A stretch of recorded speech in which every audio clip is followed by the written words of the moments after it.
US Federal Reserve Chairman Jerome Powell has hinted the country's first interest rate cut in more than a decade could happen this month. In a report released ahead of his appearance before Congress, he wrote that many Fed officials now believe conditions have strengthened the case for a rate cut. In his testimony, Powell named risks to the US economy, including a broader global slowdown, trade tensions, as well as inflation that's fallen below the Fed's annual 2% target.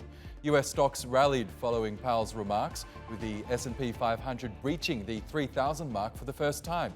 Last month, the Fed kept rates in a range of 2.25 to 2.5%, raising the prospect for 2 rate cuts this year.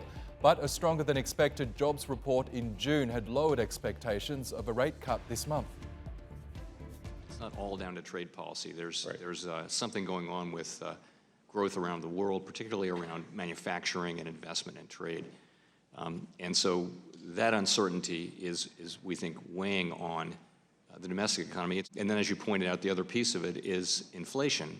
We see the risk of a more prolonged shortfall of inflation from our target. That's not something we desire. It's something we want to avoid. Many on the committee see those things as strengthening the case for a somewhat more accommodative policy.